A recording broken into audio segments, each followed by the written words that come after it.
The night Victoria Hayes was stood up at Harvest Table, the restaurant's ambient lighting did little to hide the frustration tightening her jaw. She checked her phone for the 20th time in 45 minutes. No messages, no calls, nothing from the investment partner her assistant had arranged to meet. Another waste of a rare evening away from her office. Victoria signaled for the check, eager to escape the sympathetic glances from the waitstaff. The sommelier approached with practiced deference. Victoria, would she like to take the barely touched bottle of Bordeaux home? She declined with a tight smile. What she wanted couldn't be bottled or purchased a single evening where she wasn't Victoria Hayes, the cold-blooded CEO, the woman who built Hayes Technologies from nothing into an $11 billion empire. Just one night as someone normal. A commotion erupted near the entrance. A man in his early 30s with slightly disheveled dark hair was negotiating with the hostess while holding the hand of a little girl who looked about 6 years old. His deep voice carried across the hushed restaurant. Just a quick dessert at the bar. It's her birthday, and I promised her the chocolate cake here. Victoria watched as the hostess shook her head apologetically. Friday nights at Harvest Table were booked weeks in advance, a fact Victoria knew well, having pulled strings through her company to secure her own reservation. The little girl looked up at her father with wide eyes. It's okay, Daddy. We can go somewhere else. She tugged at his hand, but disappointment shadowed her small face. Victoria felt something shift inside her chest, a feeling almost foreign after years of ruthless business decisions. Before she could think twice, she stood up. Excuse me, she called out. You can join me if you'd like. I have a table for two, and it seems my companion isn't going to show. The man turned, surprise evident on his face. He hesitated, his eyes cautious yet hopeful. That's very kind, but we wouldn't want to impose. Not at all. Victoria extended her hand, noticing his strong jawline and the kind eyes that crinkled slightly at the corners. I'm Tori. She offered her nickname without thinking, the one unused since college before Hayes Technologies, before the billions. Jack Miller. And this is my daughter, Emma.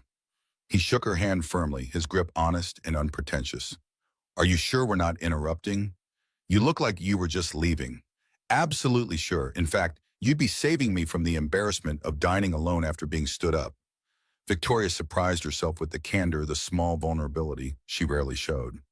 Emma climbed onto the chair opposite Victoria, her curious eyes taking in everything from Victoria's simple but elegant black dress to her minimal jewelry. Someone was mean to you. That's not nice. Her indignation was sincere, her small brow furrowed in concern for a complete stranger. Victoria couldn't help but smile, a real smile that reached her eyes. No, it's not nice at all. But now I get to have dinner with you instead, and that seems like a much better evening. She meant it, the words flowing naturally without calculation or agenda, a rarity in her world of strategic communications and negotiated phrases. Jack sat down next to his daughter, his expression a mix of gratitude and lingering uncertainty. This is unexpected. I promised Emma chocolate cake because she got a gold star in school today. His pride in his daughter was evident, warming his voice. Well, that certainly deserves a celebration. Victoria caught the waiter's eye and gestured for menus.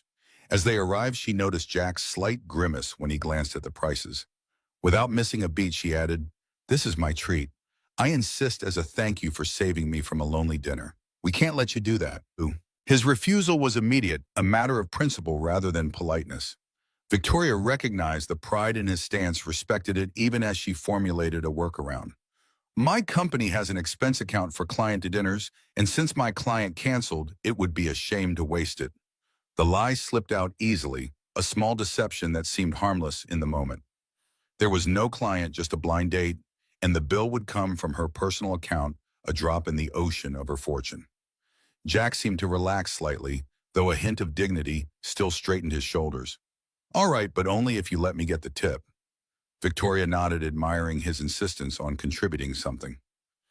Emma, oblivious to the adult negotiations, was already engrossed in the children's menu. Look, Daddy, they have mac and cheese shaped like stars. Her excitement over something so simple struck Victoria, whose childhood had been filled with extravagance that quickly lost its luster. Dinner progressed with surprising ease. Jack explained that he worked as a high school English teacher and coached the wrestling team.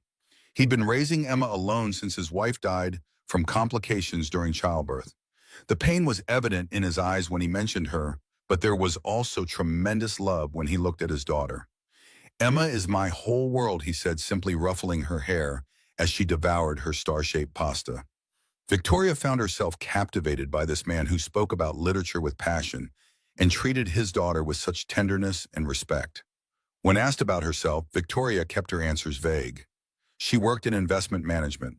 Her hours were flexible, and she had recently moved back to the city after traveling for work. What she didn't mention was that she was Victoria Hayes, founder and CEO of Hayes Technologies, a company she'd built from the ground up that had revolutionized renewable energy storage and was now valued at over $11 billion.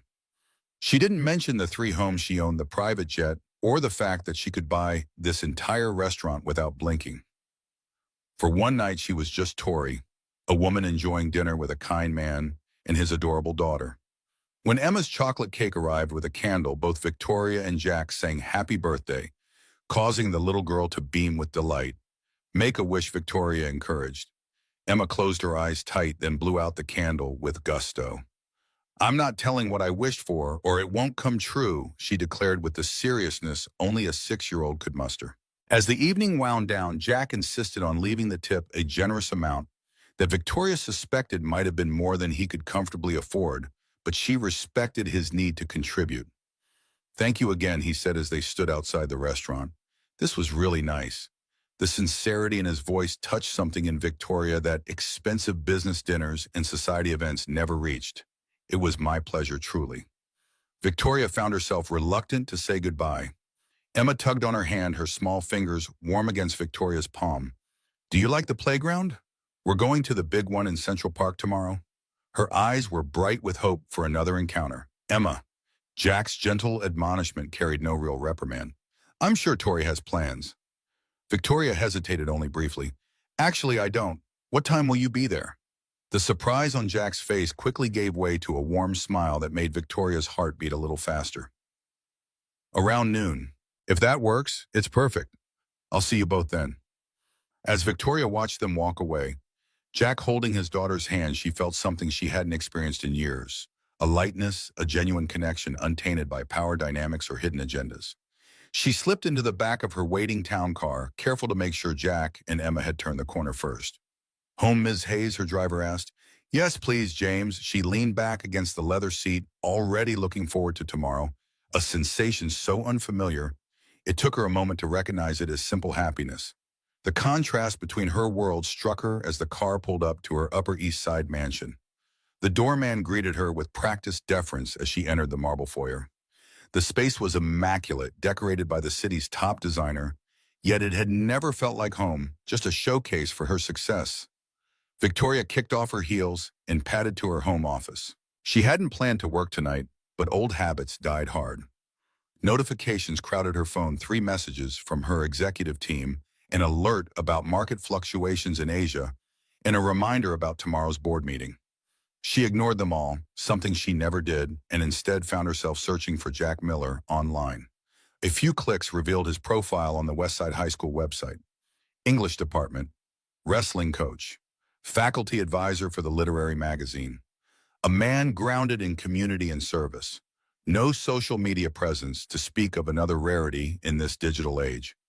Victoria felt a strange relief at that. It meant he was unlikely to have encountered much about her online either. Her phone rang, her assistant Megan, the only person who might call this late. Victoria hesitated before answering. Everything okay with the Singapore deal? Megan's voice was crisp, professional. Yes, all finalized. But there's something else. Trevor Matthews just announced a breakthrough in solid-state battery technology. It's all over the tech news. Victoria felt her stomach tighten. Trevor Matthews, her former fiancé, the man who'd left her when Hayes Technologies was still a struggling startup, claiming he couldn't hitch his future to her unrealistic ambitions. Now he headed a rival firm, their competition as personal as it was professional. How significant is the breakthrough? Victoria moved to her computer, pulling up the business news sites. Significant enough. Early reports suggest 30% more efficiency than our current models. Stock analysts are already speculating. Megan's concern was evident even through her professional tone. Victoria scanned the article that featured Trevor's smug face alongside graphs predicting market shifts. Have the team prepare a comprehensive analysis for tomorrow's meeting. We'll need to accelerate the Jensen project. Her mind shifted into strategic mode, calculating moves and counter moves in the corporate chess game she'd mastered. Only after hanging up did Victoria realize how completely she'd switched from Tori back to Victoria Hayes, CEO. The warm glow from dinner faded as reality reasserted itself. What was she thinking arranging to meet Jack and Emma tomorrow? Their worlds couldn't be more different. She should cancel, make up an excuse, end this before it began. Yet when she picked up her phone, she found herself unable to craft the message. The memory of Emma's hopeful face and Jack's genuine smile stopped her fingers on the screen. One day out in the park wouldn't hurt anyone. She could be Tori for a few more hours before returning fully to Victoria's world of corporate warfare and billion-dollar decisions. The next morning, Victoria woke earlier than usual, her typical efficiency replaced with an unfamiliar nervousness as she considered what to wear to a playground. Her closet filled with power suits and designer dresses suddenly seemed inadequate for a casual day in the park. She finally settled on jeans, a simple blouse, and flats, items she kept for the rare weekend when she wasn't representing Hayes Technologies at some function. The outfit felt like a costume, a disguise to hide in plain sight.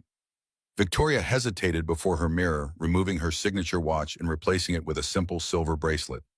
The woman staring back at her looked softer, somehow younger than the steel-eyed CEO whose photo graced the cover of Business Weekly last month. She instructed her driver to drop her off 2 blocks from the playground entrance. As she approached, she spotted Jack and Emma immediately. Emma was attempting the monkey bars with Jack standing below, ready to catch her if she fell. "You're doing great, Soph. Just one more bar," he encouraged.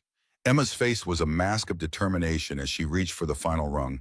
When she made it, Jack scooped her up in a celebratory hug that made Victoria's heart swell with an emotion she couldn't quite name.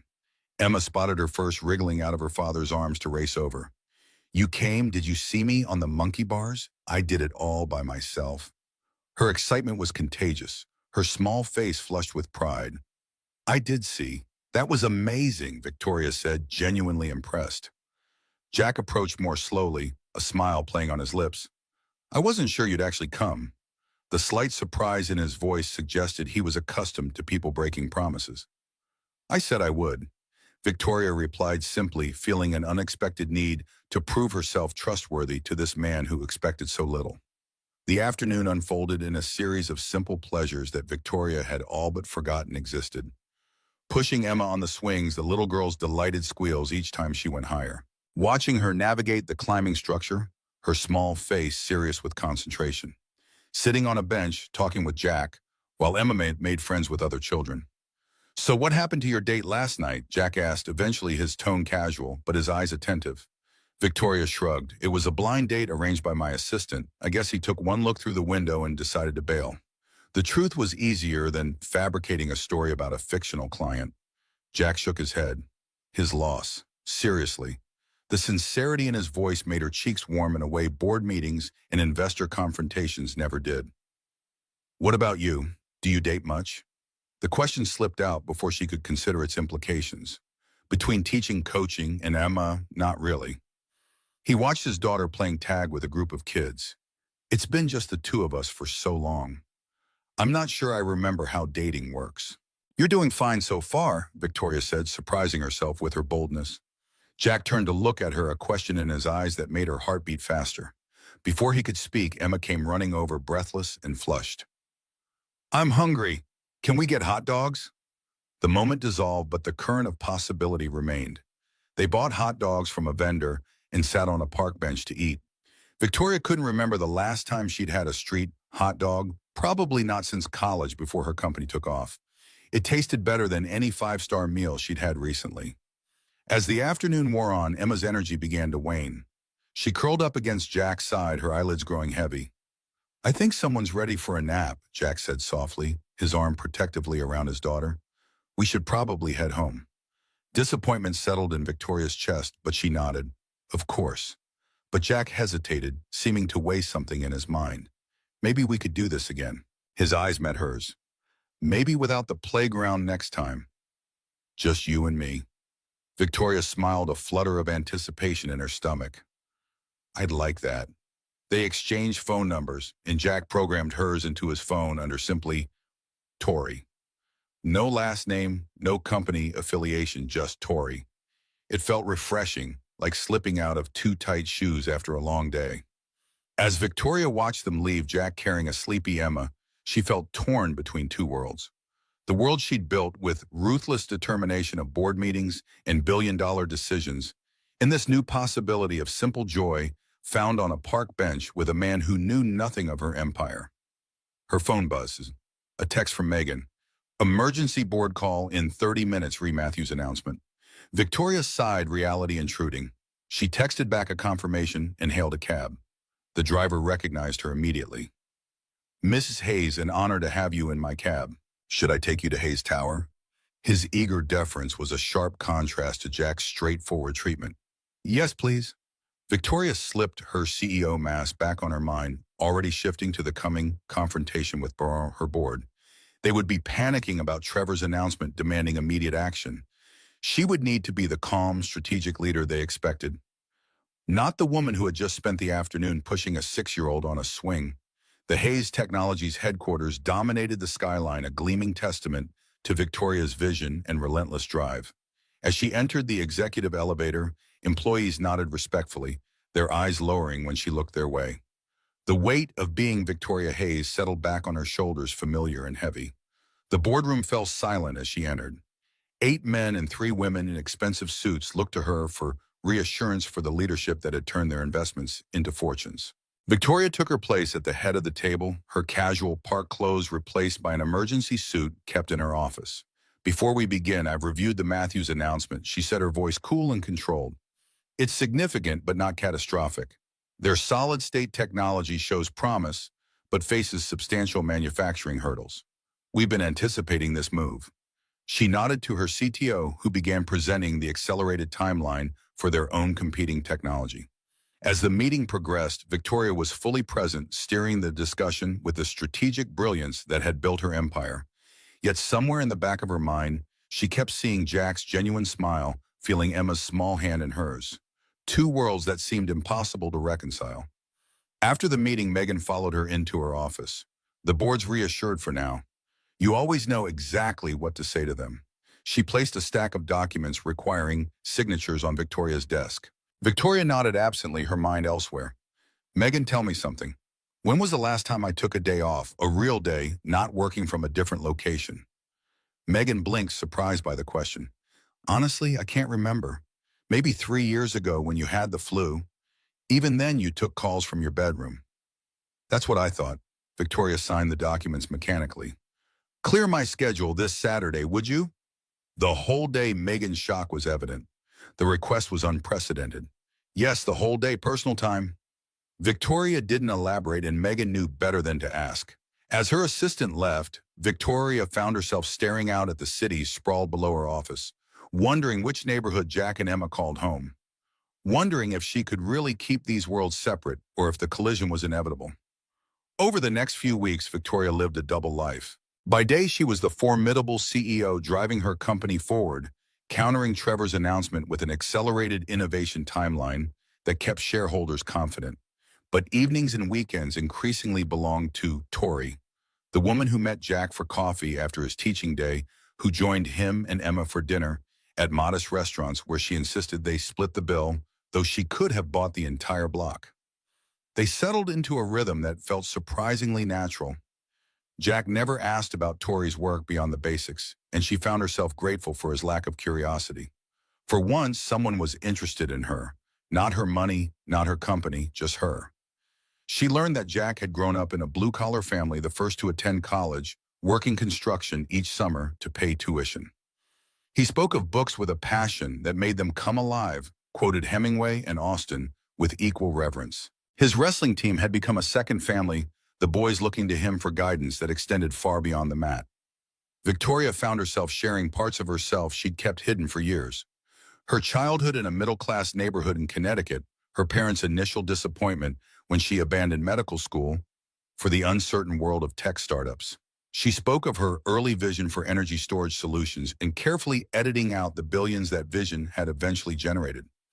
With each meeting, each shared laugh, each glimpse into Jack's life with Emma, Victoria felt herself falling deeper into a connection that both thrilled and terrified her. She was building a relationship on a foundation of omission, if not outright deception. Yet the thought of revealing herself as Victoria Hayes' tech billionaire made her stomach clench with fear. Would Jack look at her differently? Would the genuine man she was coming to care for deeply suddenly see her as a walking bank account rather than a woman? One evening after they had put Emma to bed, following a movie night at Jack's modest apartment in Brooklyn, they sat on his worn couch, glasses of wine in hand. "You're amazing with her," Jack said quietly. "She adores you. The way you listen to her, really listen, most adults don't do that with kids." "The feeling is mutual. She's a special kid." Victoria meant it. Emma's intelligence, her curiosity, her openness had captivated her from the first meeting. "It's more than that. You treat her like a person, not just a child." He set his glass down, his expression serious. "Do you want children someday?" The question caught Victoria off guard. In her world of board meetings and investment decisions, family planning had always seemed like a distant concept, something for someday when her company was established. Now at 32 with an empire built, the question hit differently. "I've never really thought about it," she admitted. "My work has always been all-consuming. The mysterious job you never talk about," Jack teased gently, but there was a question beneath the lightness. Victoria shifted uncomfortably. "It's not that interesting. Everything about you is interesting." He moved closer, his hand finding hers. "Tori, I know we haven't known each other long, but I feel like I've been waiting to meet you." The sincerity in his voice made her breath catch. When he leaned in to kiss her, she met him halfway. His lips were soft, his touch gentle yet confident. It felt right in a way nothing had in a very long time. When they broke apart, Jack's eyes searched hers, finding something that made him smile. "I should probably tell you something," he said. Victoria tensed, preparing herself for whatever revelation might come. "I looked you up online," he admitted. "After our second date, I was curious." Her heart sank. "And what did you find?" "Nothing," he said, looking puzzled, which is strange in this day and age. "No social media, no LinkedIn, nothing. It's like you're a ghost." Relief washed over her. Her team was thorough in managing her digital footprint, keeping personal information scrubbed from public view. The Victoria Hayes who appeared in business publications and at industry events was carefully separated from her private life. "I'm not big on social media," she said simply. Jack laughed. "Clearly. It's refreshing, actually. Most people are living their lives online these days." He kissed her again, and Victoria let herself sink into the moment, pushing away the voice that reminded her she was building this relationship on a foundation of omission, if not outright deception. This happiness, this connection, it felt too precious to risk. As weeks turned into months, Victoria found herself increasingly divided between her worlds. The more time she spent with Jack and Emma, the more she questioned the life she'd built as Victoria Hayes. The relentless drive, the isolation at the top, the relationships based on what she could provide rather than who she was, all of it seemed hollow compared to evenings spent helping Emma with homework or discussing literature with Jack. Yet her company needed her more than ever. Trevor's announcement had indeed shifted market perceptions, and maintaining investor confidence required Victoria's full attention. She canceled meetings with Jack twice due to work emergencies, offering vague explanations that she could tell left him confused but too respectful to press. The situation came to a head during a weekend at the American Museum of Natural History with Jack and Emma. As they explored the dinosaur exhibits, Emma running ahead in excitement, Victoria spotted Charles Winthrop, one of her major investors, approaching with his family. Panic surged through her. Charles knew her well. There would be no avoiding recognition. "Jack, would you mind getting Emma some water? I think she's getting overheated," Victoria suggested quickly, her heart racing. Jack nodded and headed toward the drinking fountains, taking Emma's hand. The moment they were out of earshot, Victoria stepped directly into Charles's path. "Charles, what a surprise. Here with the grandkids." Her CEO voice was back, confident and commanding. Charles's eyebrows rose in surprise. "Yes, weekend grandpa duty. What brings you here?" "I didn't think museums were your scene unless they were naming a wing after you." He chuckled at his own joke. "Research, actually. Looking at some educational initiatives the company might support." She kept her body angled to block his view of Jack and Emma, who were now at the water fountain. "Always working, aren't you? That's why Hayes Technology stays on top." He glanced at his watch. "We should set up a lunch next week. I have some thoughts on the Matthews situation." Have your office call, Megan Victoria said smoothly, already edging away. Enjoy your weekend, Charles. She managed to guide Charles and his family toward a different exhibit before rejoining Jack and Emma, her heart still pounding. That was close. Too close. Who was that? Jack asked as they continued through the museum. You looked like you knew him. Victoria's mind raced for a plausible explanation. Just someone I know through work. Investment circles are surprisingly small in New York. The half-truth tasted bitter on her tongue. Jack nodded, accepting her explanation without question, his trust another weight on her conscience. As they finished their museum tour, Victoria found herself increasingly distracted, the close call highlighting the precariousness of her double life. How long could she maintain this deception? And what would happen when not if, but when the truth emerged? The answer came sooner than she expected.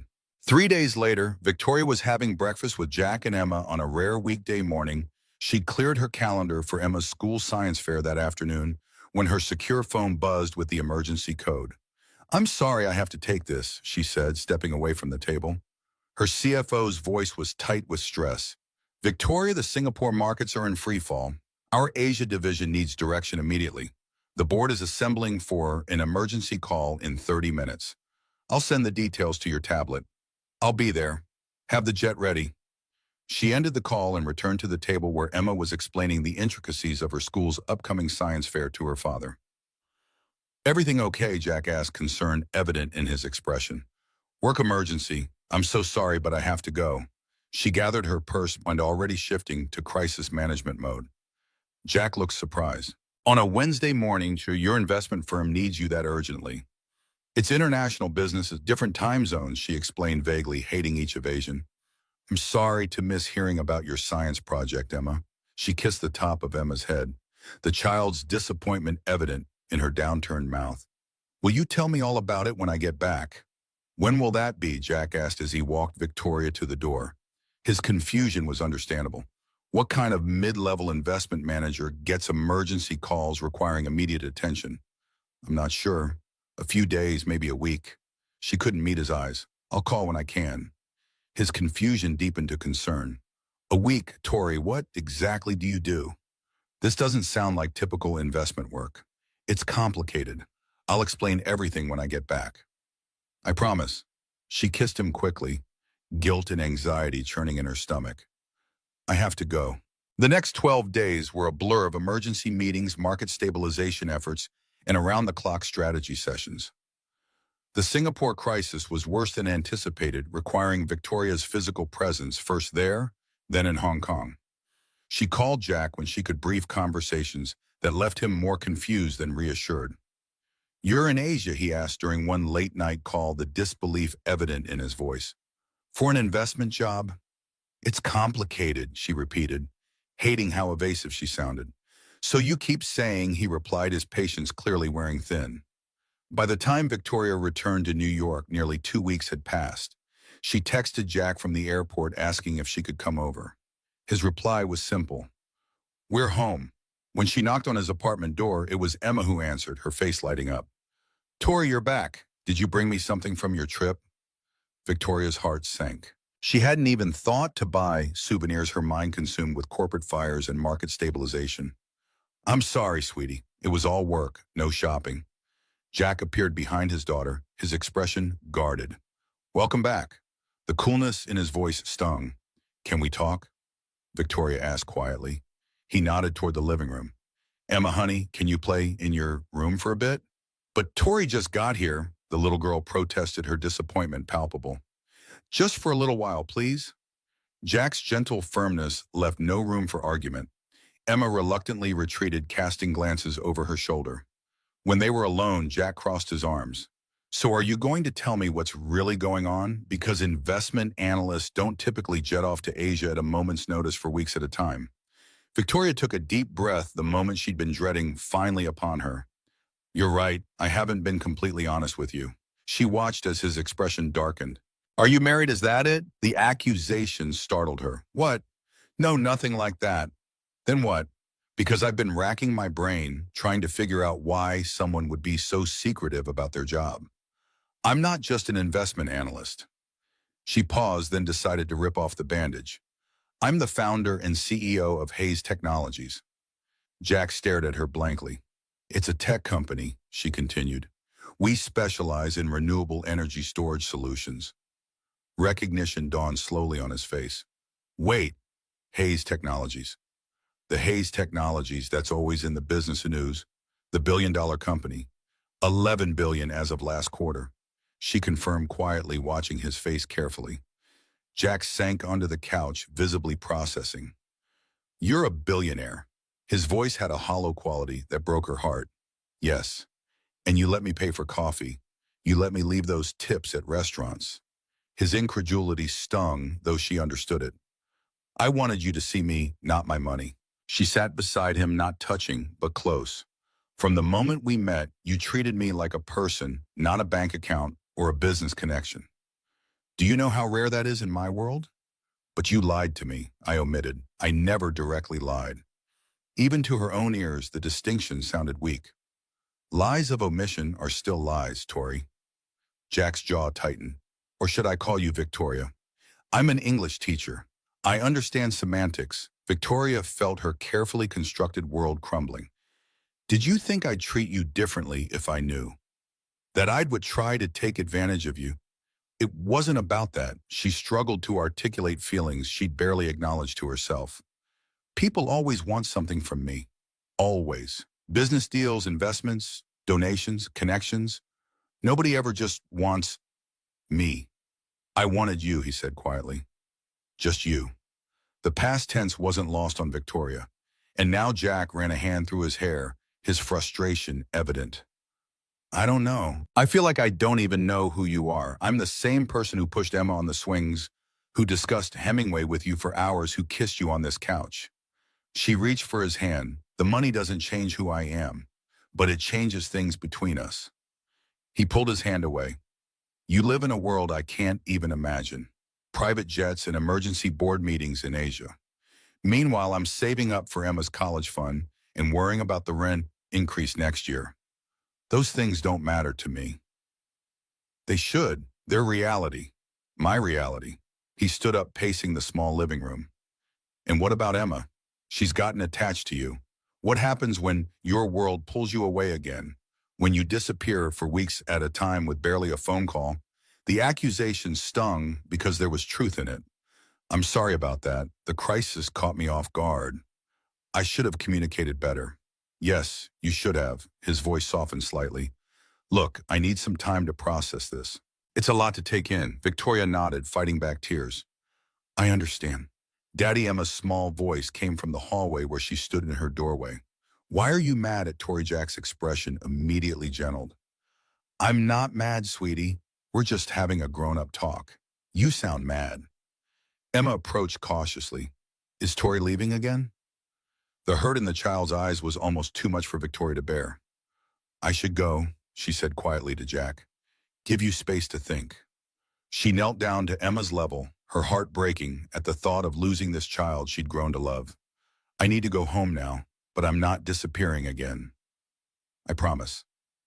Pinky promise. Mama held out her tiny finger, her eyes serious. Victoria linked her pinky with Emma's. Pinky promise. As she left the apartment, the weight of what she might lose pressed heavily on her chest. She had finally found someone who saw her for herself, and her own secrets might have ruined everything. The town car waited at the curb, James opening the door with practiced efficiency. Where to, Miss Hayes' home or the office? Victoria stared out at Jack's modest apartment building, a world away from her mansion and corporate tower. Home, please, James, just home. As the car pulled away, Victoria felt tears sliding down her cheeks, the first she'd allowed herself in years. She had built an empire, revolutionized an industry, amassed a fortune most could only dream of. Yet sitting alone in the back of her luxury car, she had never felt poorer. For 3 days, Victoria buried herself in work, the familiar refuge of spreadsheets and strategic planning, offering cold comfort against the void Jack's absence had created. Hayes Tower hummed with the usual corporate energy employees scurrying out of her path as she strode through hallways, her expression harder than usual. The Singapore crisis had been contained, but its aftershocks rippled through the company's Asian markets, demanding her constant attention. Or so she told herself as she worked past midnight, her corner office overlooking a Manhattan that never slept much, like herself these days. Megan placed a fresh coffee on Victoria's desk, concern etching her features. You haven't left the building in 72 hours. There's dedication, and then there's whatever this is. The personal observation from her typically professional assistant underscored the abnormality of Victoria's current behavior. Victoria stared at market projections without seeing them. Anything from legal about the Matthews patent challenge? The deflection was transparent, but Megan allowed it. Nothing new. They're confident his breakthrough won't affect our core technology patents. But that's not why you're camping out in your office, is it? Megan had been with Victoria since the early days before the billions, before the power. She was perhaps the only person who could speak to Victoria without calculation or agenda. Victoria's fingers stilled on her keyboard. I met someone, and I lied to him about who I am. Now he knows, and I might have lost him. The admission felt like ripping off a bandage, painful but necessary. Megan's eyebrows rose slightly, the only indication of her surprise. The man from the restaurant, the one with the little girl? Victoria nodded, surprised that Megan had made the connection from the minimal information she'd shared weeks ago. How did you... You've taken more personal time in the last 3 months than in the previous 5 years combined, and you smile at your phone when it buzzes with certain messages? Doesn't take a genius. Megan's perceptiveness was one reason she'd survived so long as Victoria's right hand. He's a teacher, a high school English teacher and wrestling coach. Victoria almost laughed at how absurd it sounded when spoken aloud in her executive suite. His daughter is 6. They live in a 2-bedroom walk-up in Brooklyn. When I'm with them, I'm just a person, not Victoria Hayes, CEO of an $11 billion company. Just Tori.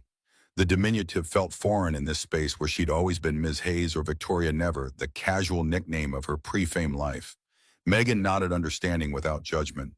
And he found out the truth when you disappeared to Singapore. Victoria swiveled her chair to face the floor-to-ceiling windows, the city lights blurring as she blinked back unexpected tears. He thinks I lied because I didn't trust him, that I thought he'd try to take advantage. But it wasn't that. I just wanted to be normal for once, Megan finished for her. To have someone see you, not your bank account or your influence. Victoria turned back, meeting Megan's gaze.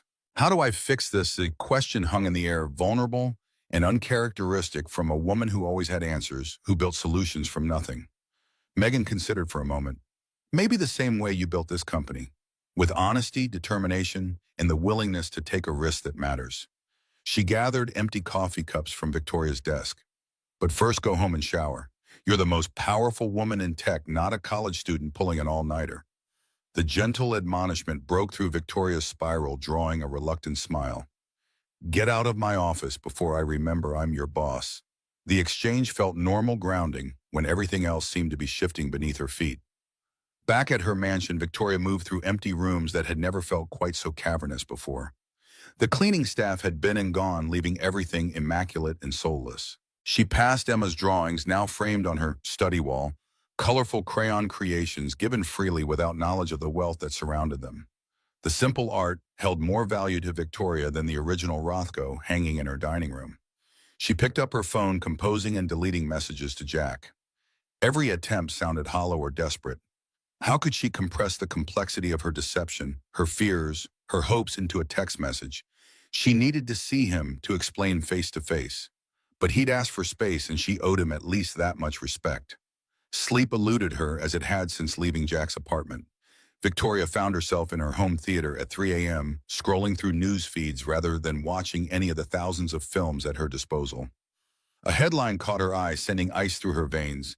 Tech Titan's secret romance, Hayes Technologies CEO spotted with unknown man and child. The article was buried in the gossip section of a minor tech blog, but it existed. Someone had noticed. Someone had photographed them at the museum that day. The image was grainy, taken from a distance, Victoria kneeling next to Emma at the dinosaur exhibit, Jack standing protectively nearby. Their faces were unclear, but Victoria recognized the moment immediately. She called Megan despite the hour. Kill this, now, all copies, all servers. Her voice was pure CEO commanding and brooking no argument. Already on it. Our media team flagged it an hour ago. But Victoria, there might be others. The photographer could have more images. We should prepare a statement just in case. Megan's efficiency was admirable, even awakened in the dead of night. No statements, no acknowledgement. This disappears completely. Victoria ended the call, her mind racing. The article hadn't identified Jack or Emma, but it wouldn't take much for someone to connect the dots, especially if more photos existed. The thought of Jack and Emma being hounded by paparazzi, their lives upended because of her, made her physically ill. Morning brought a new crisis. Trevor Matthews had called a press conference supposedly to announce further developments in his solid-state battery technology. Victoria watched from her office as he took the podium, his practiced smile triggering memories of their past relationship. "We're not just announcing a technological breakthrough today," Trevor's smooth voice carried through the live stream. "We're announcing a philosophy." While some tech companies build walls between themselves and the world, isolating their leadership in ivory towers, Matthews Energy believes in transparency and community integration. "Our executives live real lives among real people, not hidden behind security details and corporate facades." The barb was thinly veiled, aimed directly at Victoria's notorious privacy. Trevor had always resented her insistence on keeping their relationship out of the public eye years ago. Now he was weaponizing it against her company. Victoria's phone buzzed with a text from an unknown number. "We should talk." The brevity and lack of identification told her exactly who it was, Trevor himself, watching her reaction in real time. The arrogance of it, the presumption that she would respond to his summons, ignited a familiar fire in her belly. This was the battlefield she knew, where strategies and counter-strategies played out for billions in market capitalization. This at least she could fight. She drafted a press release immediately announcing Hayes Technologies' new educational initiative, a multi-million-dollar program, bringing cutting-edge technology labs to underfunded schools nationwide. Let Trevor play his games with veiled insults. She would respond with action, with something that actually mattered. The first school on the list, Westside High, where Jack taught English and coached wrestling. The decision brought momentary satisfaction, followed quickly by doubt. Would Jack see it as a genuine initiative, or as Victoria trying to buy her way back into his life? The blurred line between her personal and professional motivations unsettled her. For the first time in her career, Victoria questioned her own judgment, her ability to separate emotion from strategy. By afternoon, the minor blog post had indeed disappeared, but Victoria's paranoia remained. She called her head of security to her office. "I need a full assessment of privacy vulnerabilities regarding my personal activities outside the company. Any potential leaks, any staff who might talk to the press, any photographers who might be following me. And I need a security protocol for protecting the privacy of associates who may be with me." The security chief, a former military officer who'd been with Victoria for 5 years, nodded without expression. "Anyone in particular we should be focusing protective detail on, Ms. Hayes?" Victoria hesitated, then pulled up Jack's faculty photo from the Westside High website. Jack Miller, English teacher at Westside High School in Brooklyn, and his daughter Emma Miller, 6 years old. "I don't want them approached, surveilled, or made aware of any security presence, but I need to know they're protected from media intrusion." The admission felt both necessary and invasive, another decision made about Jack's life without his knowledge or consent. As the security chief left with his new assignment, Victoria stared at Jack's photo on her screen. The honest eyes, the slight smile that hinted at his dry humor. She'd compromised his privacy by entering his life under false pretenses. Now she was taking further steps affecting him without permission. The ethical tangle was growing more complex with each decision. Her phone rang. Megan again. "Matthews is making moves. He's approached 3 of our major investors with private meetings in the past 4 hours." Victoria felt the familiar rush of adrenaline that came with corporate warfare. Trevor was attempting to undermine investor confidence, perhaps setting up for a hostile action. "Set up calls with all our institutional investors. I'll handle them personally. No one poaches from my company." She was back on familiar ground, the certainty of battle clarifying her thoughts. This at least she knew how to win. The calls consumed her evening, each investor needing personal reassurance about Hayes Technologies' market position and innovation pipeline. Victoria was at her persuasive best, the charismatic visionary who had turned their millions into billions. By midnight, she was confident the immediate threat had been contained. As she prepared to finally leave her office, Victoria's private line rang, the number only a handful of people possessed. She answered warily. Trevor's voice poured through the speaker, smooth as aged whiskey. Been a while, Vicky. I see you've been busy putting out the fires, I started. The familiar nickname, one she'd always hated, one only he had used, sent a wave of revulsion through her. What do you want, Trevor? She kept her voice ice-cold professional. Just checking in on an old friend. Those investors seemed pretty receptive to my pitch until you worked your magic. Always were good at making people believe in you, until they get too close. His insinuation hung in the air between them. If you have a business proposition, schedule it through my office. Otherwise, don't call this number again. Victoria moved to end the call, but Trevor's next words froze her finger above the screen. I saw the pictures, you know. You with the teacher and his kid, playing happy families in the museum. Quite the departure from the Victoria Hayes everyone knows.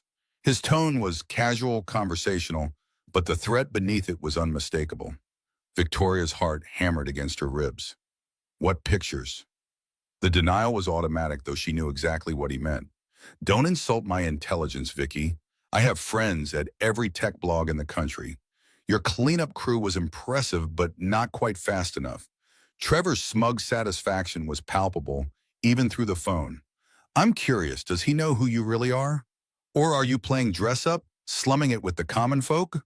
The surge of protective rage that rose in Victoria surprised her with its intensity. Stay away from them, Trevor. This is between you and me. Her voice dropped to a dangerous register, a tone her board members knew preceded ruthless action. Trevor laughed, the sound grating against her nerves. Now that's interesting. The great Victoria Hayes actually caring about someone other than herself. I wasn't sure it was possible. He paused, letting the moment stretch uncomfortably. Tell you what, back off on the Jensen project, let Matthew's Energy take the European market, and I'll make sure these photos never see wider distribution. Simple business arrangement between old friends. The blackmail attempt was so blatant it was almost laughable. But the stakes, Jack and Emma's privacy, their peaceful existence, sobered her instantly. You have 48 hours to reconsider that position before I destroy your company. The Jensen project isn't just market share, Trevor. It's the future of energy storage, and you know it. Victoria ended the call before he could respond, her hands shaking with fury. She sat in her darkened office, the city lights painting patterns across her desk. Trevor had always been ambitious, ruthless even, but this crossed into new territory. He'd discovered her vulnerability, not financial or technological, but personal, and moved immediately to exploit it. The Trevor she'd once thought she loved had never existed.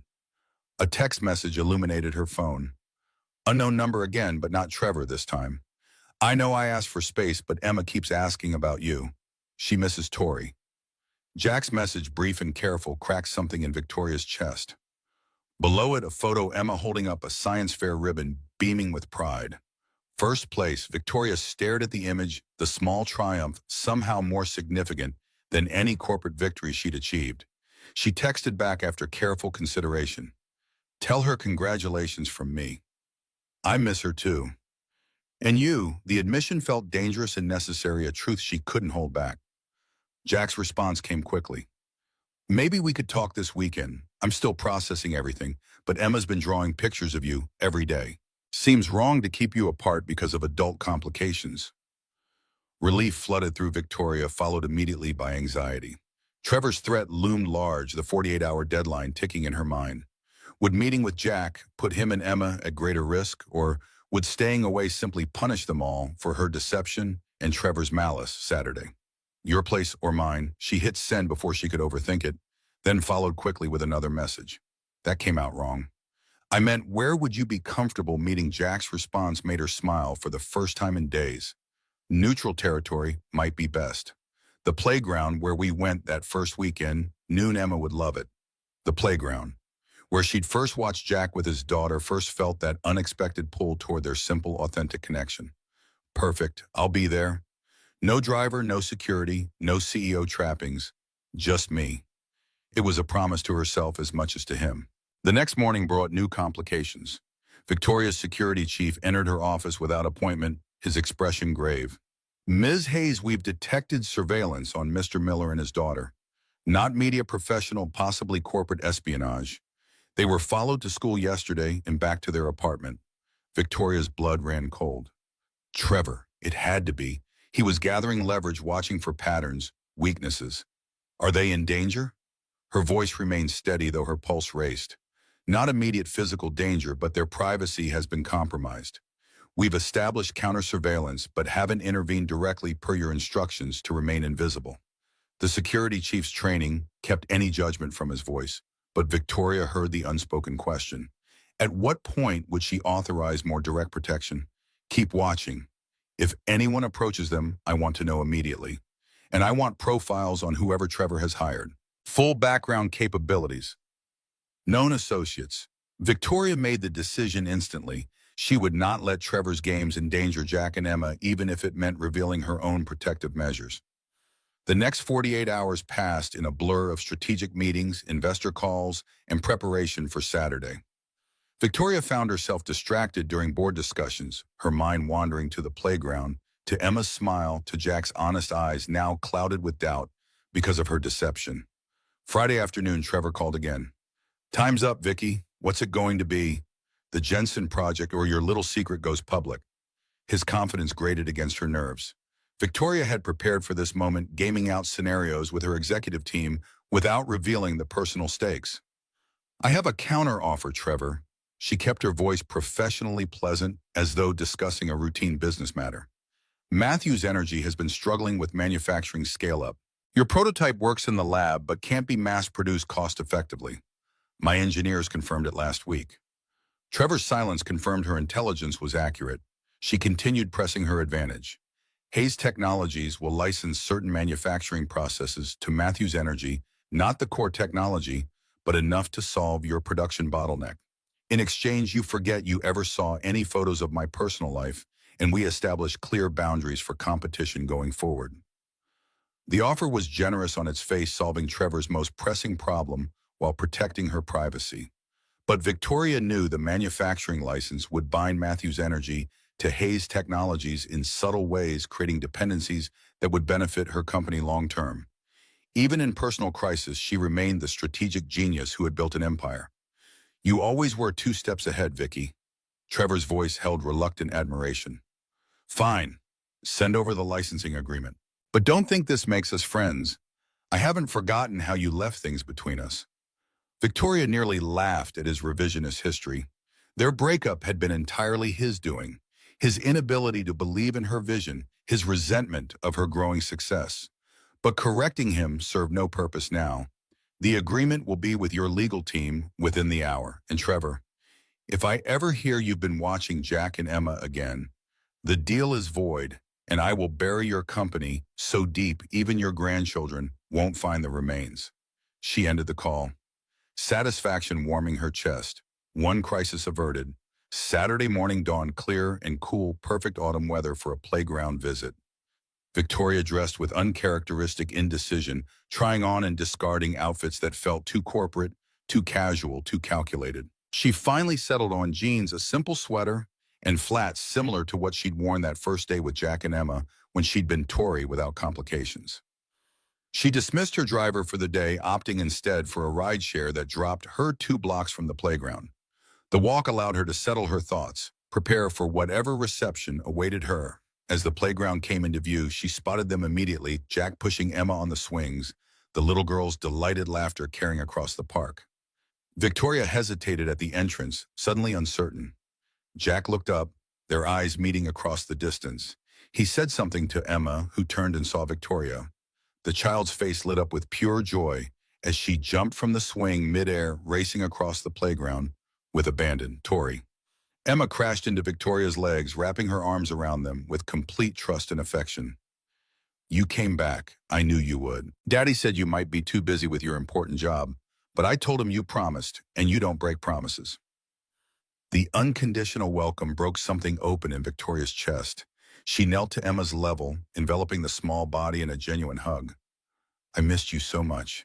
And look at you, a first-place scientist. I'm so proud of you. The words came easily, honestly, unplanned, and unscripted.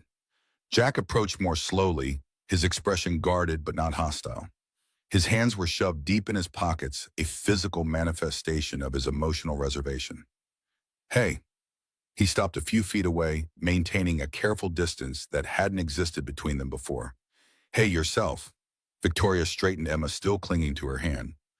Thank you for suggesting this, for letting me see her. The gratitude was sincere, the acknowledgement that he controlled access to his daughter appropriate. Jack nodded slightly. She talks about you constantly, draws pictures of the three of us. He glanced at Emma, who was now tugging Victoria toward the climbing structure. I told her you had a different name than we thought, that you run a big company. She asked if that meant you could buy the whole playground. Kids have interesting priorities. The observation broke some of the tension, drawing a small smile from Victoria. What did you tell her?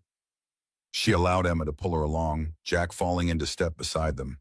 That having money doesn't change who someone is inside. That we like people for their hearts, not their bank accounts. His eyes met hers briefly. I'm still figuring out if I believe that myself. The honesty was refreshing, painful as it was. Victoria watched Emma scramble up the climbing structure, her small face determined. I never meant to deceive you, Jack. That first night at the restaurant, it was just so nice to be seen as a person, not a bank account or a business connection. And then one omission led to another, and suddenly I was living two lives. Jack leaned against the railing, watching his daughter navigate the playground equipment. You know what bothers me most? It's not the money. It's not even really the lane, though, that hurt. He turned to face her fully. It's that you didn't trust me enough to believe I'd see past the billions to the woman underneath. You made that choice for me, decided what I could and couldn't handle. The observation struck Victoria with his accuracy. In protecting herself from potential rejection, she'd robbed Jack of agency, of the opportunity to know her fully and make his own informed decision. I was afraid. The admission cost her vulnerability, never coming easily. Not of you wanting my money, but of you not wanting me, once you knew what comes with it, the public scrutiny, the corporate politics, the constant demands. My world has destroyed every relationship I've ever had. Jack considered this, his eyes thoughtful. So instead, you destroyed it yourself before I got the chance. There was no accusation in his tone, just a quiet understanding that made Victoria's chest ache. When you put it that way, I sound like a coward.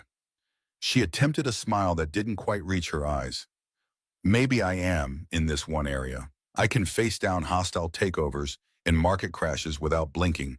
But the thought of losing you and Emma, she trailed off, the vulnerability too raw to fully articulate. Emma called from the top of the climbing structure. Daddy Tori, look how high I am.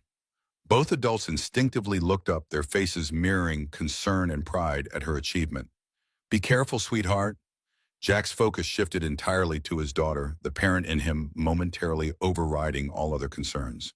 As Emma began her careful descent, he spoke without looking at Victoria. I'm not saying I have answers here. Your world and mine are so different, I'm not sure how they could ever fit together. But Emma needs stability, consistency. She's already lost one mother figure. The implication was clear: if Victoria remained in their lives, it couldn't be halfway. She couldn't disappear for weeks on corporate emergencies, couldn't prioritize Hayes Technologies over Emma's need for dependable adults. The challenge hung between them as Emma reached the bottom of the structure and ran back to them, breathless with accomplishment. Did you see me? I went all the way to the top. Emma's face was flushed with pride, her small hand slipping naturally into Victoria's, as though the past 2 weeks of separation had never happened.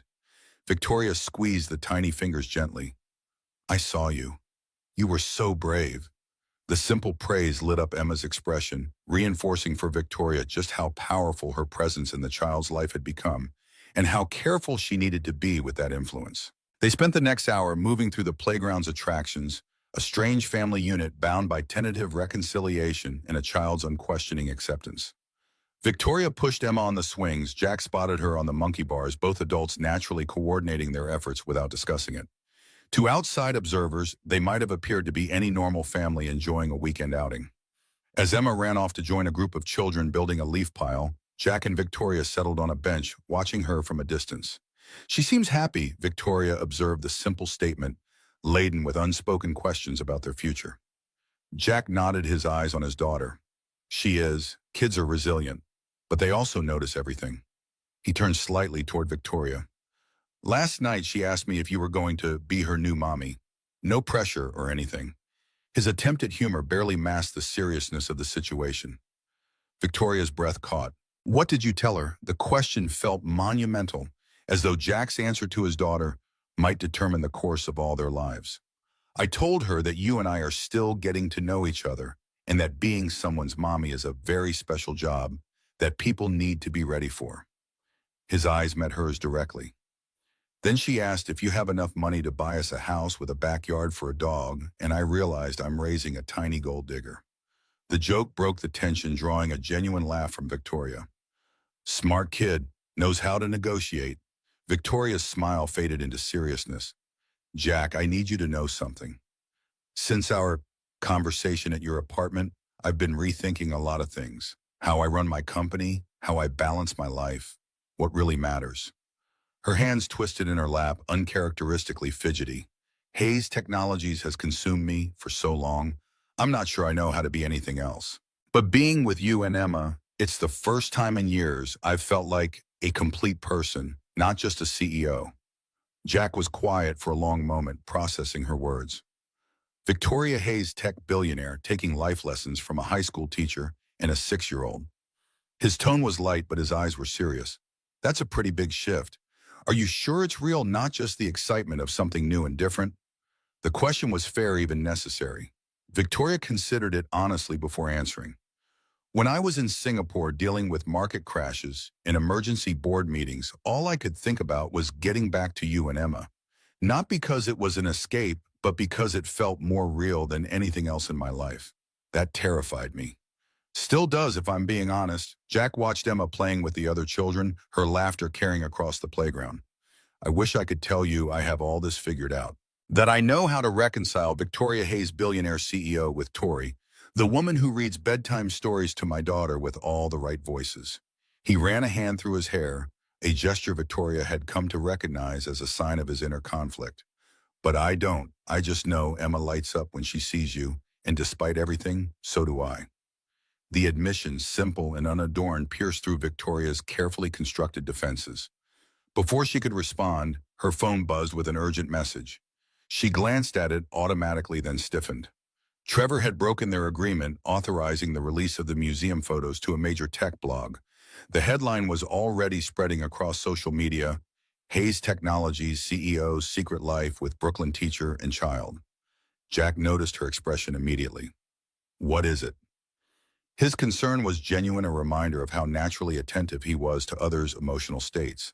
Victoria showed him the screen, watching his face pale as he read the headline. I'm so sorry, Jack. I thought I had this contained. This is Trevor Matthews, my ex from years ago now.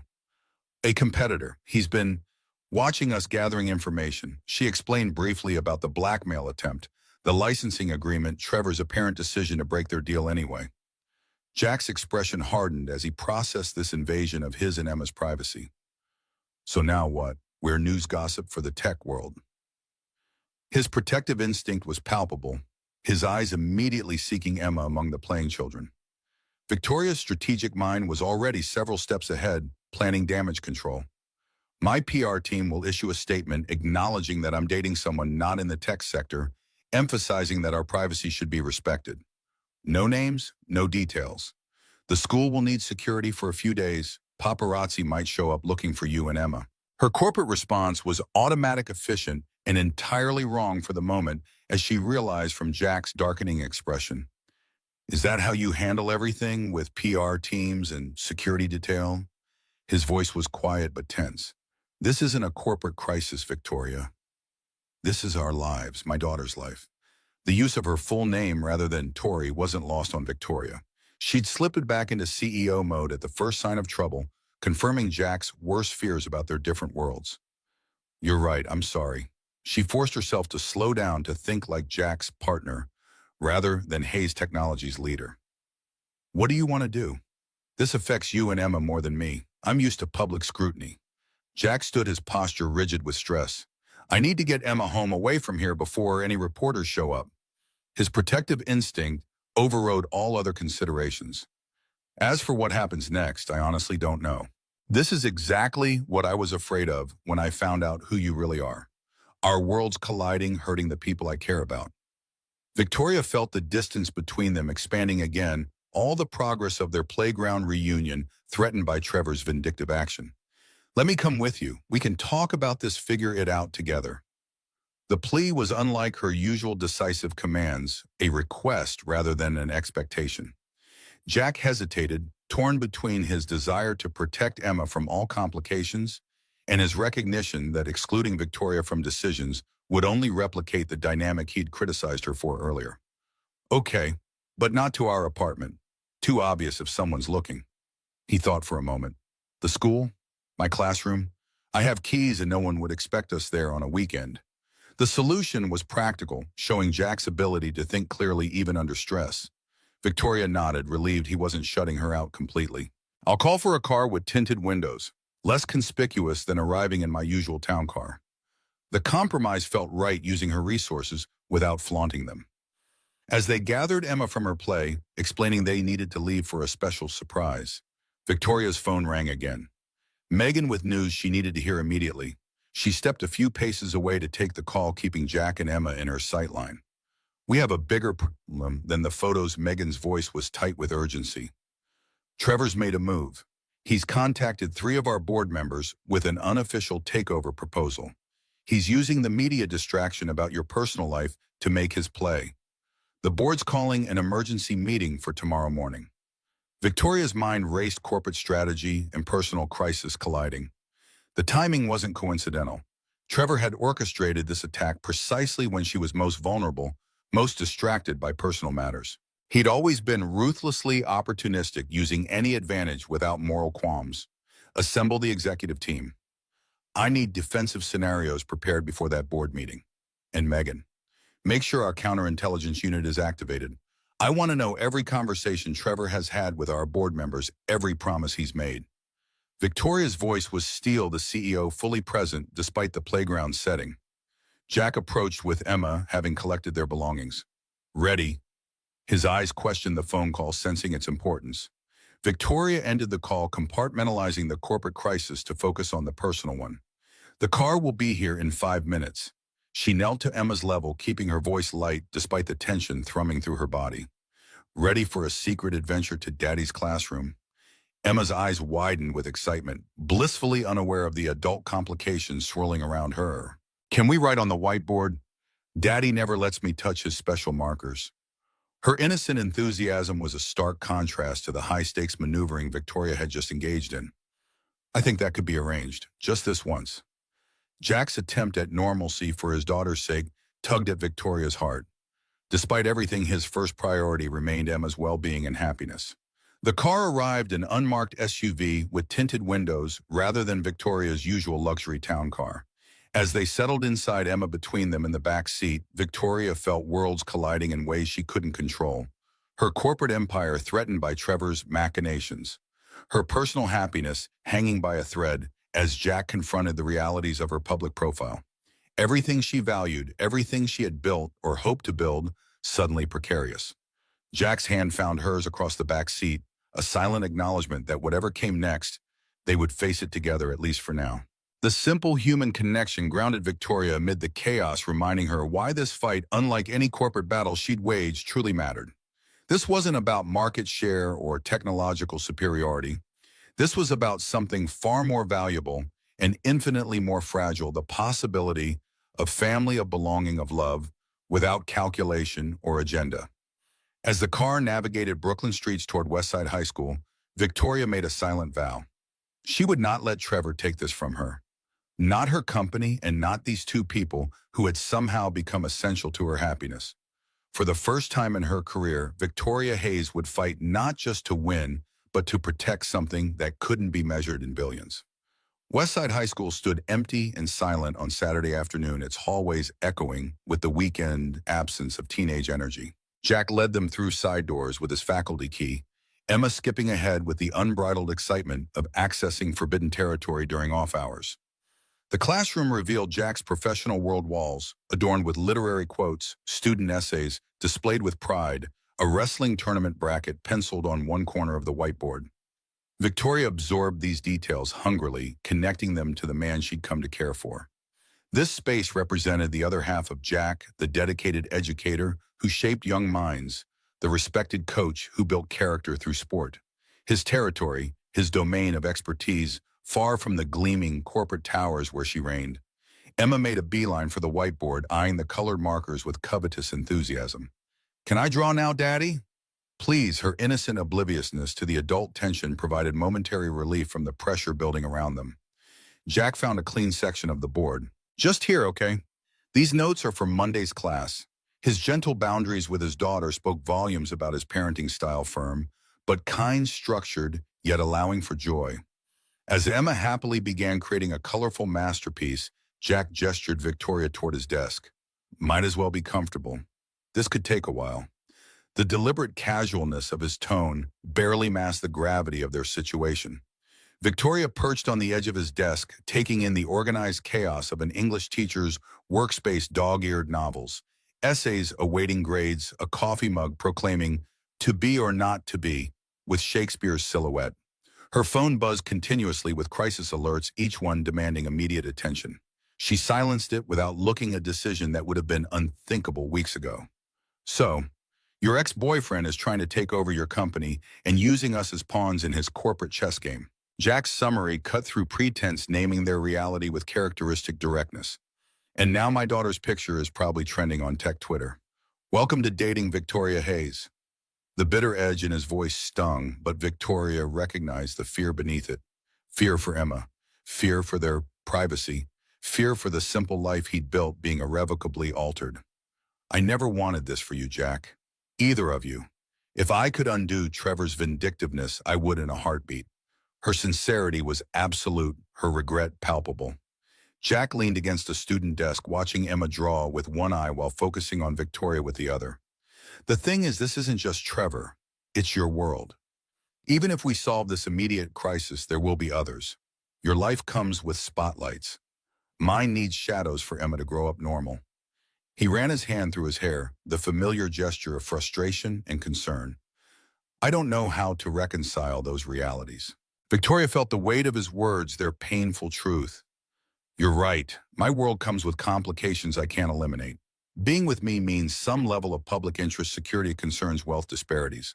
All I can promise is that I'll do everything in my power to shield you both, to create as much normalcy as possible. Her voice softened vulnerability, replacing her usual corporate confidence. But I can't promise perfect privacy or a completely ordinary life. Not if I'm in it. The stark honesty hung between them as Emma approached, proudly displaying marker-stained hands. Look, I drew us at the playground. Her artistic rendering showed three stack figures holding hands beneath a yellow sun, simple, pure, idealized. The adult's eyes met over her head, the child's innocent depiction of their relationship highlighting everything at stake. Emma's face suddenly scrunched in confusion as she studied Victoria more closely. Are you sad? You look like my friend Zoe when her bunny died. The perceptiveness of children, their ability to see through adult facades to emotional truths, never ceased to amaze Victoria.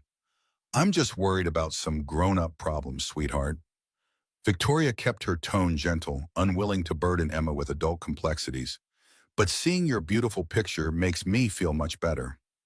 Emma considered this explanation, then nodded with the gravity of a child accepting partial truths. Daddy says art helps with feelings. That's why he reads poems when he's sad about Mommy. Her casual reference to Jack's grief, so naturally integrated into her understanding of her father, caught Victoria off guard.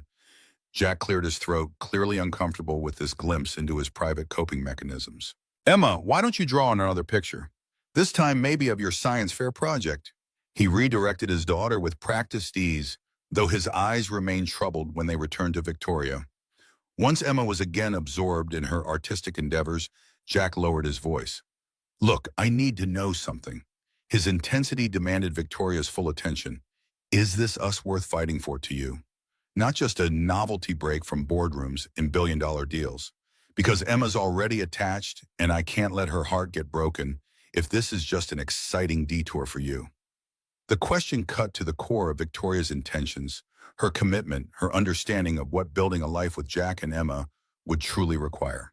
She'd faced hostile takeovers and market crashes with unflinching determination, but this question demanded a different kind of courage, emotional honesty, without strategic calculation. When I'm with you and Emma, I feel like myself for the first time in years. Not Victoria Hayes, CEO, but just me. The person I might have been if success hadn't required becoming someone harder, colder, more isolated. Her hands gripped the edge of the desk, anchoring herself. This isn't a novelty, Jack. It's a revelation. And yes, it's absolutely worth fighting for, even if that fight looks different from any corporate battle I've waged before. Jack studied her face, searching for any hint of performance or calculation. Finding none, some of the tension left his shoulders. Okay then, if we're going to do this, really do this, we need a plan. Not just for the immediate crisis, but for the long term. How we handle the press, how we protect Emma, how we navigate the billion-dollar elephant in the room. The shift was subtle but significant, from you to we, from individual crisis management to collaborative problem solving. Victoria felt something loosen in her chest, hope threading through the anxiety of the past hours. My company's PR team will want to issue sanitized statements, control the narrative. But this isn't just my story to manage. What do you want, Jack? What would make you and Emma feel secure? Jack's surprise at being consulted was evident, another reminder of how differently their worlds operated. I want Emma's face kept completely out of the media. I want her school left alone. I want her to have as normal a childhood as possible, regardless of who her father is dating. His protective priorities were clear and non-negotiable. And I want the truth told, not some manufactured narrative. If we're going to be under scrutiny, at least let it be for something real. The authenticity of his request resonated with something long buried in Victoria, a weariness with carefully crafted public personas, with strategic omissions and calculated revelations. The corporate playbook suddenly seemed hollow compared to Jack's straightforward integrity. I can work with that. Victoria felt strategic paths forming in her mind, not for market domination, but for protecting what mattered most. No pose photos, no exclusive interviews. A simple statement acknowledging we're in a relationship, requesting privacy, especially regarding Emma. An enhanced security for the school and your apartment building, discreet but effective. Jack nodded slowly, processing the necessary adjustments to their lives. And what about Trevor, your company? That emergency board meeting tomorrow? His awareness of her professional challenges touched Victoria. He was equally concerned about her world as she was about his. Victoria's phone vibrated again, the screen lighting up with Megan's name. The corporate crisis wouldn't wait, regardless of her personal revelations. I need to take this. She answered, professional mode engaging automatically. What's the latest, Megan? The news poured through the speaker. Trevor had secured tentative support from 2 board members, using Victoria's personal distractions as evidence she was losing focus on the company. The stock had dipped 3 points in after-hours trading following the photo leak. Institutional investors were calling, demanding reassurance. Victoria listened, calculating moves and counter-moves with practiced efficiency. Have legal prepared documentation of Trevor's blackmail attempt. We'll demonstrate this as personal vindictiveness, not legitimate business strategy, and schedule one-on-ones with each board member before tomorrow's meeting. I'll handle them personally. The decisive CEO was fully present, even as her eyes remained on Jack and Emma. Ending the call, she found Jack watching her with a new expression, not judgment or disapproval, but curiosity and perhaps a hint of admiration. So that's Victoria Hayes in action. The difference was illuminating. His observation held no criticism, merely acknowledgement of the duality she navigated. Not so different from watching you coach, I imagine. Different arena, same leadership principles. Victoria's comparison sought common ground between their disparate worlds. I need to handle this crisis, Jack. Trevor's using my relationship with you as leverage to attack my company, and I won't let him hurt either the people or the organization I care about. Jack considered this, his English teacher's mind drawing literary parallels. The personal and political intertwined as always. His smile held unexpected warmth. So what's the plan, Sutuio Hayes? His use of her title carried no mockery, only acceptance of this essential aspect of her identity. Victoria felt something shift between them, a new understanding, a bridge forming between their worlds rather than a wall. I need to go to the office, prepare for tomorrow's board meeting. The timing couldn't be worse, but she hesitated, unused to having personal commitments influence professional decisions. Go. Jack's permission came without hesitation. Emma and I will head home, lie low for the weekend. His practical acceptance of her responsibilities touched Victoria deeply. Just keep us in the loop, no more disappearing acts. The reasonable request highlighted her previous failing. I promise. regular updates no matter how busy things get. And once this immediate crisis is contained, we'll figure out a more sustainable balance. The commitment felt momentous, a declaration of intent to integrate her worlds rather than compartmentalize them. As Victoria prepared to leave, Emma abandoned her drawings and ran to her arms outstretched for a hug. "Are you coming to our house later for movies?" The hopeful question carried the weight of a child testing relationship reliability after previous disappointment. Victoria knelt to Emma's level honesty, trumping easy promises. "Not tonight, sweetheart. I have some important work to finish. But I'll call before bedtime and maybe we can do something special tomorrow afternoon once my meeting is done." The balanced response, neither abandoning responsibilities nor dismissing Emma's desires, felt like growth, a new skill developing in real time. Emma's small face grew serious, processing this information with surprising maturity. "Is it because of the bad man Daddy told me about? The one who's trying to take your company?" Her interpretation of Jack's simplified explanation demonstrated both her intelligence and the inevitable filtering of adult complexities through a child's understanding. Victoria glanced at Jack, uncertain how to respond to this unexpected awareness. Jack nodded, slightly encouraging honesty at an appropriate level. "Yes, Emma, someone is trying to take something important from me, and I need to stop him. Just like if someone tried to take your science fair ribbon, you'd stand up for yourself, right?" Emma nodded vigorously, moral certainty blazing in her eyes. "You should tell him that's not nice, and he needs to stop being mean." The straightforward childhood justice system drew a genuine laugh from both adults. Momentary relief in the tension. "I'll definitely tell him that." Victoria hugged Emma tightly, then stood to face Jack. Their eyes held a silent conversation, concern, resolve, connection, despite the challenges ahead. Jack stepped forward, and in a move that surprised Victoria, pulled her into a quick embrace. "Go save your company. We'll be here when you're done."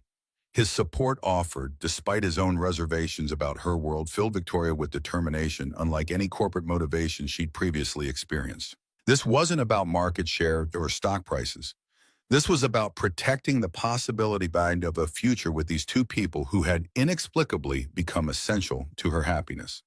The night before the emergency board meeting passed in a strategic blur.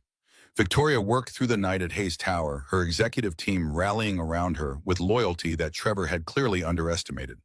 By dawn, she had spoken personally with every board member, presenting evidence of Trevor's blackmail attempt and outlining a clear vision for the company's future that made his opportunistic offer appear shallow and vindictive. True to her promise, she texted Jack regular updates, brief but specific messages acknowledging both her progress and her thoughts of him and Emma. Each response from him, supportive despite the late hours, strengthened her resolve to find a sustainable balance between her worlds. The emergency board meeting Sunday morning became the battlefield Victoria had prepared for. Trevor's smug confidence faded as he realized the support he thought he'd secured had evaporated overnight. Victoria stood at the head of the conference table, her expression carved from marble as she addressed the assembled directors. Matthews Energy's offer isn't about shareholder value or technological synergy. It's about personal vendetta. Trevor Matthews attempted to blackmail me using photos of my private life, threatening to expose my relationship unless I conceded market territory. Her calm recitation of facts stripped Trevor's actions of business legitimacy, reducing them to petty revenge. Victoria activated the boardroom screen displaying time-stamped records of his communications. The evidence speaks for itself. Trevor Matthews didn't approach this board with a legitimate business proposal. He attempted to leverage personal information for corporate gain, a tactic that violates not only ethical standards, but potentially several laws regarding corporate espionage and blackmail. The board members' expressions shifted from concern to disapproval, not of Victoria's relationship, but of Trevor's tactics. The chairman cleared his throat, addressing Trevor directly. "Mr. Matthews, I believe we've heard enough. Your offer is unanimously rejected. I suggest you leave before we consider legal action regarding these documented blackmail attempts." As security escorted him from the building, Trevor turned back with one final barb. "This isn't over, Vicky. You can't have everything, the company and your little makeshift family. Something will break eventually." Victoria met his gaze without flinching. "You never understood me, Trevor. Not then, not now. I don't want everything, I want what matters." and I'll protect it with every resource at my disposal. The distinction felt profound, a crystallization of values that had been evolving since that first dinner with Jack and Emma. After the board meeting concluded with unanimous support for Victoria's leadership, she left the tower feeling physically exhausted but mentally clear. The crisis had been averted, but the larger challenge remained how to truly integrate her worlds to be both Victoria Hayes' tech visionary and Tori, the woman Jack and Emma had come to care for. When Victoria arrived at Jack's apartment that afternoon, she found Emma waiting by the window, face pressed against the glass, watching for her arrival. The sight of such eager anticipation, someone simply happy to see her, not for what she could provide, but just for her presence, filled Victoria with unfamiliar warmth. Emma flung open the door before Victoria could knock. "You won. Did you tell the bad man to stop being mean?" Her childish understanding of corporate warfare made Victoria smile despite her exhaustion. "I did exactly that. And guess what? It worked." Victoria followed Emma into the apartment where Jack was preparing lunch in the small kitchen. The domesticity of the scene Sunday afternoon cooking the apartment, filled with Emma's artwork and books, struck Victoria as infinitely more appealing than her own immaculate mansion. Jack looked up from chopping vegetables, his expression warm, but still carrying traces of caution. "Congratulations, CEO. The board stood with you." His question sought confirmation of what he already knew from her texts, but also probed for her emotional state after the confrontation. Unanimously, Victoria accepted the glass of water he offered their fingers, brushing in a moment of connection. "Trevor underestimated how transparent his motives were, and how loyal my team is." She settled at the kitchen counter, watching Jack's confident movements around the small space. "But this isn't the end. Trevor won't give up easily, and there will be other challenges. Being with me comes with complications." Jack continued preparing the lunch, his hands steady and sure. "Life comes with complications, Victoria." His use of her full name rather than Tori felt significant, an acceptance of her complete identity, not just the parts he'd first been shown. The question isn't whether there will be challenges, but whether they're worth facing together. The simple wisdom of his statement struck Victoria deeply. In her world of strategic planning and risk assessment, relationships had always been evaluated through cost-benefit analysis. Jack offered a different metric, not whether the difficulties could be eliminated, but whether the connection was valuable enough to make them worthwhile. "I think they are. Worth facing together." Victoria's response came without calculation, a truth she felt rather than strategized. "But we need a better approach than crisis management, something sustainable for all three of us." Jack nodded, setting plates on the small dining table where Emma was already seated, swinging her legs impatiently. "I've been thinking about that too." He gestured for Victoria to join them the family meal, a stark contrast to her usual solitary dinners. "We need boundary, structure, communication. Like any family, figuring things out." The casual use of family to include her sent a wave of emotion through Victoria. She'd built an empire, but never expected to be part of something as simple and profound as this: shared meals, everyday concerns, belonging. Over the coming weeks, they developed systems for navigating their complex relationship. Victoria restructured her executive team, delegating operational decisions that had previously consumed her attention. She instituted family hours when her phone was silenced, except for true emergencies, created space for Emma's school events, and maintained regular communication with Jack about schedule changes. Jack too made adjustments, accepting enhanced security measures without resentment, adjusting to occasional public recognition, even attending a Hayes Technologies function where he charmed board members with his unpretentious intelligence.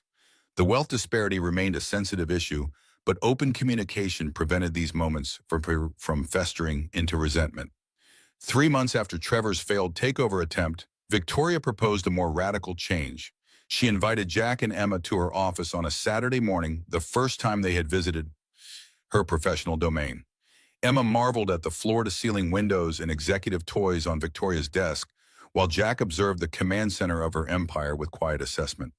"I've been working on something," Victoria explained, displaying a presentation on her private conference room screen. "It's a restructuring plan for Hayes Technologies leadership." Her nervousness was uncharacteristic, revealing how much their opinion mattered to her. "I'm appointing Megan as Chief Operating Officer while retaining my position as CEO and Chairwoman. Jack studied the organizational chart, immediately grasping the implications. You're creating space, delegating the daily operations while maintaining strategic control. His understanding of her intention without her having to explain it explicitly demonstrated how well he'd come to know her. I've been running this company like a one-woman show for too long. Victoria indicated the efficiencies the new structure would create. This isn't just about us, though. That's part of it. It's about building sustainability, institutional strength. The company shouldn't depend entirely on me, and I shouldn't depend entirely on it for my identity. The business press will say, "You're losing focus," Jack observed not critically but realistically, "that your priorities have shifted away from the company. Let them." Victoria's dismissal of potential criticism surprised even herself. 6 months ago, such judgments would have devastated her. Now secure in both her corporate vision and personal choices, she found herself immune to such concerns. "I know my value to the company and beyond it. Do you think it's a mistake?" Jack considered the question seriously, respecting her enough not to offer blind support. "I think it's evolution. Growth." He gestured toward Emma, who was spinning in Victoria's executive chair, blissfully unaware of the significant conversation happening nearby. Some things matter more than others. The trick is figuring out which is which. The restructuring announcement generated exactly the business press speculation Jack had predicted. Questions about Victoria's priorities and commitment filled financial news cycles for several days. But the stock held steady, investors remained confident, and the new leadership structure quickly proved its efficiency. Victoria found herself with something she hadn't experienced in years: balanced perspective, time to breathe. 4 months after the restructuring and as spring softened into summer, Victoria invited Jack and Emma to dinner at her home. Not their usual casual visit, but something more formal, more purposeful. The mansion had undergone subtle transformations over the preceding months. Previously showcased formal spaces softened with comfortable furniture walls, once adorned with investment art, now featuring Emma's framed creations, alongside sophisticated pieces, a bedroom converted into a library filled with Jack's beloved classics. Emma raced through rooms she'd come to know well, heading straight for the garden, where Victoria had arranged a special surprise. Jack followed more slowly, noting the changes with quiet appreciation. "You've been busy," he observed, gesturing toward a newly installed reading nook filled with pillows and books at Emma's height. "What's the occasion?" Victoria led him toward the garden, uncharacteristic nervousness evident in her typically confident demeanor. "I wanted to ask you both something important." The formality of her tone caused Jack's eyebrow to rise in question, but he followed without pressing for details. The garden glowed with fairy lights strung through trees, creating a magical atmosphere that drew an audible gasp from Emma. A small table had been set for three, complete with Emma's favorite star-shaped pasta and chocolate cake identical to that first night's dessert. The symbolic recreation of their first meeting wasn't lost on Jack, whose expression softened with recognition. "What's all this for?" Emma twirled beneath the lights, delighted by the transformation of the already beautiful garden into an enchanted space seemingly designed for a child's imagination. Victoria knelt to Emma's level, conscious of including her in this significant moment. "I wanted to ask you and your dad a very important question." Her voice carried uncharacteristic uncertainty, vulnerability, rarely displayed in her corporate life. "The past 6 months have been the happiest of my life because of you two. I never knew what I was missing until that night you both sat at my table at Harvest Restaurant." Jack's expression grew serious as he recognized the gravity of the moment, moving closer to place a supportive hand on Emma's shoulder. Victoria continued, addressing them both equally. "I've been thinking about how much time we spend going back and forth between our homes, how complicated our schedules get, how we're building one life across two spaces." Her carefully prepared speech faltered slightly as emotion threatened her composure. "What I'm trying to ask is, would you consider moving in here, making this your home too?" The question hung in the evening air, more consequential than any merger proposal or acquisition offer Victoria had ever extended. Emma looked to her father, instinctively understanding that while her opinion mattered, this adult decision required his approval. Jack's expression remained unreadable for a moment that stretched Victoria's nerves to breaking point. Then he asked the question that cut to the heart of everything. "Why here? Why not us offering you space in our apartment?" The query wasn't confrontational but essential, testing whether Victoria truly understood what integration meant, whether her proposal stemmed from genuine desire for shared life or merely convenient absorption of them into her world. Victoria had anticipated this crucial challenge. I considered that. Her honesty acknowledged the validity of his question. But your apartment is near Emma's school, your work, the community you've built. This place is just a house I bought to impress people who never really mattered. She gestured to the mansion behind them. It only started feeling like a home when you two began spending time here. I'm not asking you to join my world. I'm asking if we can build something new together using the resources we all bring. The distinction resonated with Jack, whose expression softened further. And if I said this is too much too soon? His question tested boundaries, exploring Victoria's flexibility rather than rejecting her proposal outright. Then we find another solution, a new place altogether or more time at your apartment, or whatever feels right. Victoria's immediate willingness to adapt to prioritize their comfort over her preference demonstrated growth that didn't escape Jack's notice. I'm not attached to this house, Jack. I'm attached to you and Emma. The space is just details we can figure out together. Emma, who had been following this adult exchange with unusual patience, finally interjected with characteristic directness. Does this mean Tori would be with us every day? No more saying goodbye at night. Her question distilled the proposal to its emotional essence, consistent presence rather than intermittent visits. Victoria nodded, emotion tightening her throat. That's the idea, sweetheart. If you and your dad want that too, the vulnerability of the moment, placing her deepest hopes in the hands of a 6-year-old and the man she'd grown to love, contrasted sharply with the calculated risks of her business world. Emma's face lit with immediate certainty. Yes, we should all live together and be a family. Her enthusiastic endorsement, while heartwarming, didn't distract Victoria from Jack's still thoughtful expression. His decision carried greater complexity, adult concerns about independence, identity, and the power dynamics inherent in their unusual situation. Jack stepped away slightly, creating space for careful consideration. You know what concerns me most about this proposal? His tone remained gentle despite the serious question. Not the wealth difference, not the media attention, not even the practical adjustments. It's that Emma's getting attached to the idea of us as a permanent family, and we haven't actually discussed what that means long term. The observation cut to the heart of unspoken hopes and fears between them. They had carefully navigated the integration of their daily lives, but sidestepped explicit conversations about future commitment. Victoria recognized the crucial juncture they'd reached. No more comfortable ambiguity, no more present-focused pragmatism, without addressing tomorrow's possibilities. You're right, Victoria abandoned prepared statements for raw honesty. I should have started with the more important question. She moved closer, taking both his hands in hers. Jack Miller, I love you. Not just because you've shown me a life beyond corporate success, but because you're the most authentic, principled, caring man I've ever known. I love your dedication to your students, your patience with Emma, your unwillingness to be impressed by anything except genuine character.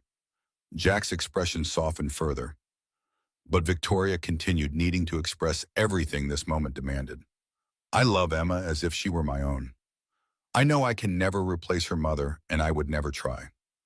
But I want to be a consistent, loving presence in her life, not just now, but always. If living together feels too soon, I understand completely. But I want you both to know that for me, this isn't a trial run or a convenience. It's a commitment to building a life together, however that looks. The unvarnished emotions stripped of corporate calculation or strategic phrasing hung between them. Jack studied Victoria's face, seeing beyond the powerful CEO to the woman who had gradually revealed herself over months of shared experiences, challenges, and quiet moments of connection. We've done everything backward, haven't we? Jack's observation carried no judgment, merely amused recognition of their unconventional path. Most people date, say I love you, discuss commitment, then consider living together. We started with family dinners and parenting discussions, navigated media scandals and corporate takeovers, and now we're finally getting to the "what does this mean for our future" conversation. His characterization drew a relieved laugh from Victoria, tension breaking like storm clouds parting. Emma watched this adult exchange with the solemn attention of a child, absorbing important relationship dynamics or unconsciously learning patterns that would shape her own future, understanding of love and commitment. I have conditions. Jack's expression grew serious again, though his hands remained in Victoria's. Not request non-negotiable conditions. His firmness triggered momentary anxiety in Victoria until she recognized the healthy boundary setting of a man who knew his own worth, who wouldn't be subsumed by her wealth or status. Name them. Victoria's immediate acceptance of his terms without defensiveness or negotiation demonstrated her recognition of their equal standing in this relationship despite external power imbalances. Jack listed his requirements with calm certainty. I keep my job. Teaching isn't just what I do, it's who I am. We maintain connections with my community in Brooklyn. Emma needs that grounding. I contribute financially to our household in proportion to my ability, no free rides. His conditions focused on maintaining his identity and dignity, reasonable boundaries that Victoria had anticipated and respected. Then came the unexpected fourth condition delivered with gentle intensity. And I need to know that you're all in, Victoria, not just for now, not just until the novelty wears off or work reclaims your focus. Emma and I come as a package deal for life, no exit strategies or golden parachutes if things get complicated. The corporate metaphors weren't accidental, directly addressing the business mindset Victoria had cultivated for years. He was asking for commitment without hedging investment, without diversification concepts that ran counter to sound business strategy but defined meaningful personal relationships. Victoria answered without hesitation, certainty, replacing earlier nervousness. All in. No exit strategies, no divided attention, no prioritizing corporate success over family needs. I've spent my life building something impressive, but ultimately empty without people to share it with. You and Emma aren't accessories to my success story. You're the point of it all, the reason any of it matters. The declaration settled between them, reshaping their understanding of past and future. Jack's expression transformed caution, giving way to certainty. Then yes, to moving in together, to building this life you're describing, to all of it. His acceptance encompassed Victoria's proposal and expanded beyond it, embracing the fuller commitment she'd articulated. Emma, watching with increasing impatience, finally burst in with practical concerns. Can I bring all my stuffed animals, and will I have my own room?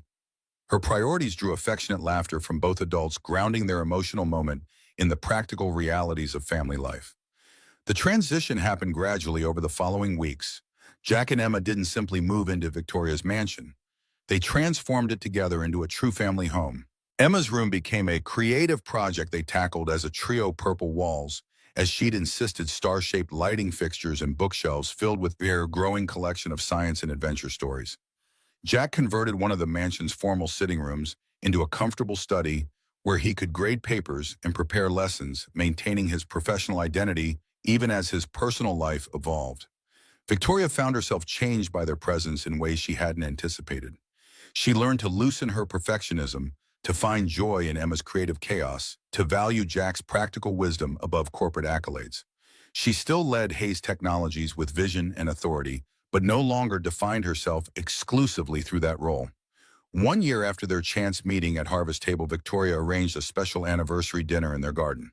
The fairy lights remained permanently installed among the trees, casting a warm glow over the table set with the same menu from that first night, including star-shaped pasta for Emma and chocolate cake with a candle. Emma insisted on recreating the original encounter with theatrical precision. I'll be the little girl who needs cake, and Daddy, you be the daddy who promised chocolate. Her direction demonstrated how thoroughly the story of their meeting had become family mythology, a creation narrative treasured and retold. Jack played along, adopting a pleading tone toward an imaginary hostess. Please, just a quick dessert at the bar. It's her birthday, and I promised her the chocolate cake here. His recreation of that pivotal moment drew appreciative laughter from Victoria, who recognized how profoundly that simple act of kindness had altered all their lives.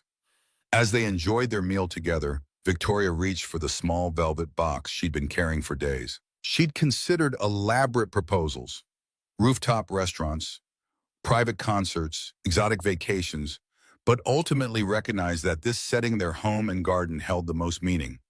Before I forget, I have something for both of you.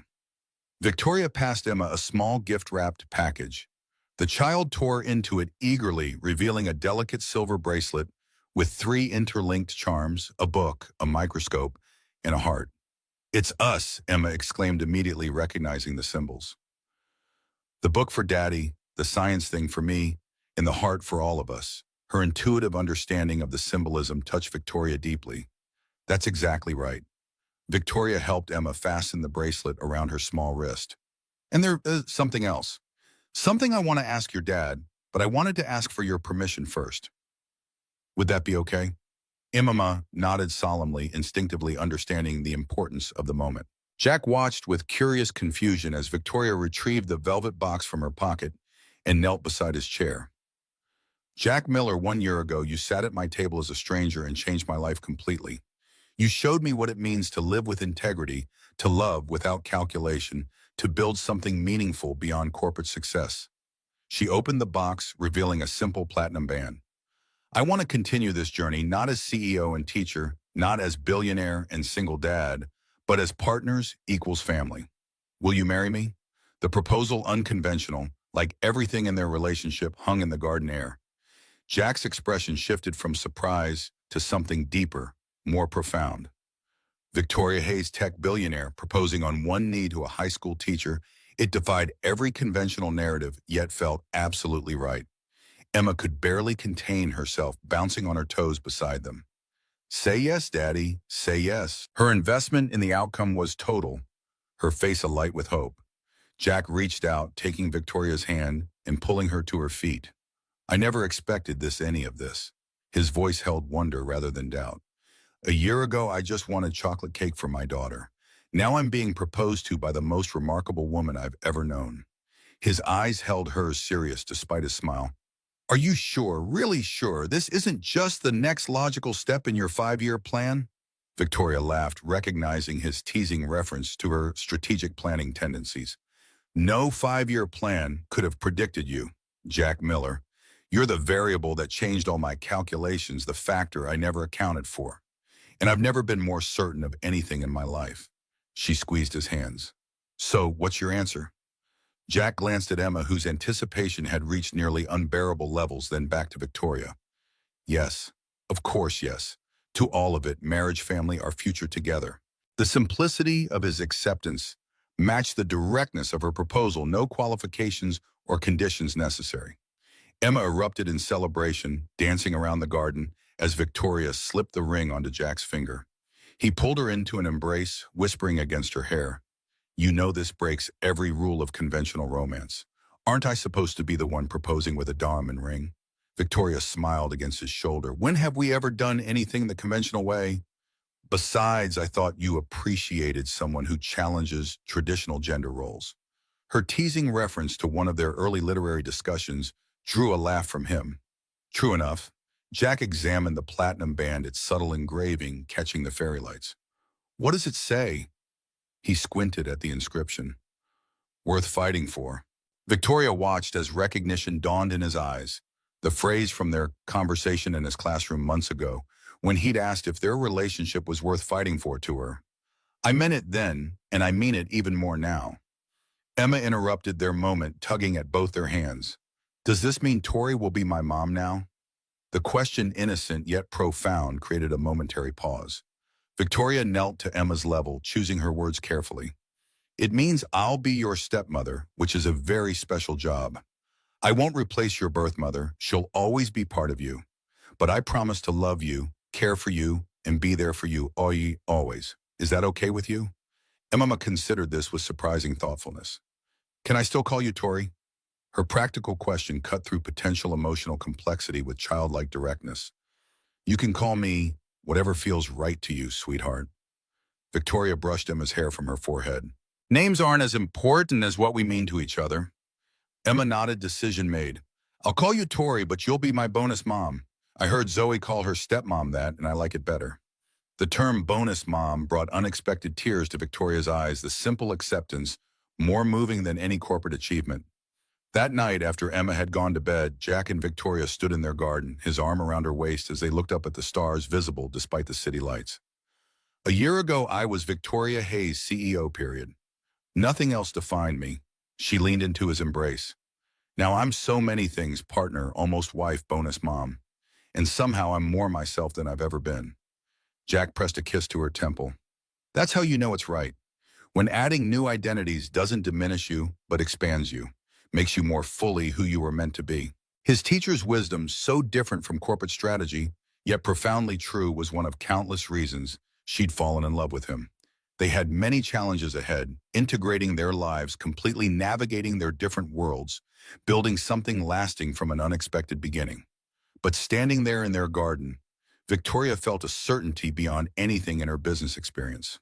The night she was stood up at Harvest table had seemed like disappointment, embarrassment, wasted time. Instead, it had become the beginning of everything that mattered, proof that sometimes the most significant turning points arrive, disguised as setbacks, and the most valuable connections form when carefully laid plans fall apart. The chocolate cake. The fairy lights the ring on Jack's finger, Emma's bonus mom declaration, none of it featured in any strategic plan Victoria had ever developed. Yet somehow this unplanned life had become her greatest achievement, this unconventional family, her most valuable asset. As she stood beneath the stars with Jack Victoria Hayes, billionaire CEO, and soon-to-be wife and stepmother, felt something she'd chased but never quite captured in all her years of corporate success, not just accomplishment, but genuine happiness.